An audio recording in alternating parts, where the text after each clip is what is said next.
Hello world, Krista here from Books and Jams, and I am going to be talking to you real quick about the books that I'm hoping to read in September.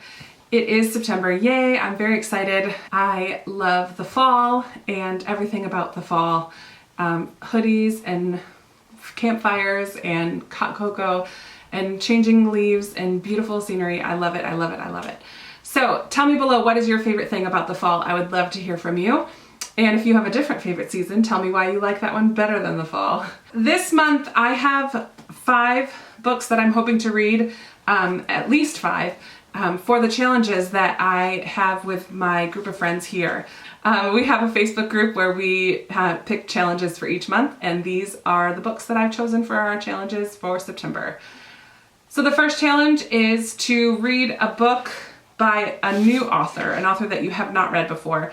And this was on a TBR of mine a couple months ago, and I just never got to it. So I have some heavy ones later in the list, and so I thought I would read this little book by Neil Gaiman called The Ocean at the End of the Lane. I don't know very much about it other than it's a man who goes back to his childhood home, and I guess there's a pond that he used to call an ocean when he was younger, and the family that lives back there, he reconnects with them. I don't know much more than that, but I know it gets very high ratings and a lot of positive comments from people, so I'm looking forward to reading this one this month.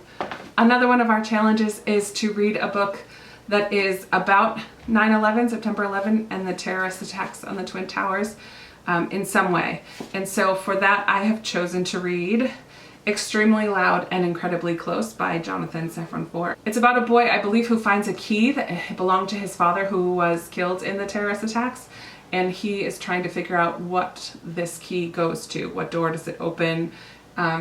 So I've not seen the movie, and I'm going to see the movie after I finish reading this book. So don't spoil me if you have read this before. I'd love to hear it, but don't spoil me for what happens. Another one of our challenges this month is to read a book about food, or a cookbook, or a book with food in it or recipes in it of some sort. This is the Courtship basket by Amy Clipston, and this is an Amish heirloom novel.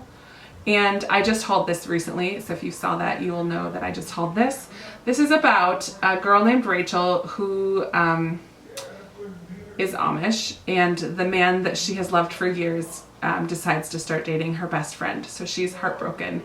So she takes up a position with some special needs children and meets this man named Mike, who has a 6-year-old brother who is attending her class.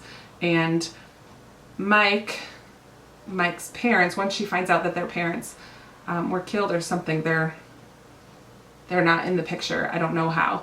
But once she finds that out, she begins to just bring food for them in this basket, and it turns into a friendship, which turns into potentially more. It just sounds like a really sweet story, a little bit sad, potentially, but a really nice read to break up some of the heavier. I don't know, this one might be heavy too. They all make me cry. I cry really easily. Another challenge we have this month is to read a book that has been translated into English. And for that, I'm going to read The Dervish Gate by Ahmet Umet, translated by Elke Dixon. And this is a book from Turkey. My brother currently lives in Istanbul, and he brought this back for me this past summer, or a couple months ago when he came for a visit. So I know it's a mystery thriller by a popular Turkish author. So I just thought I wanted to read this sooner rather than later. So this month I'm gonna give it a go. And finally, our 5th challenge is to read a book with a country name in the title. And I looked through all the books on my shelves, and I don't really have anything that has another country's name in the title. It was a little harder than I thought because I have tons of books that are unread. I'm trying to stop buying books, and I'm trying to stop going to the library because I just have so many. So for a few months, I want to try to read up some books that are on my shelf. So I kind of am fudging a little bit, but I'm going to be reading Americanah by Chimamanda Ngozi Adichie. And this is about a Nigerian family who wants to move west. So I believe I talked about it a little bit in my haul. I don't know much more about it than that, but I know Lauren from Lauren in the Books praises this book immensely, and she loved it, and I love watching Lauren in the Books, so I'm very excited to give this a go. I believe this one might have been translated as well. Honestly, I'm not really sure about that. But it's about a family from Nigeria who moves to America. So it fits, right? There's America right there. Just cover up the nah.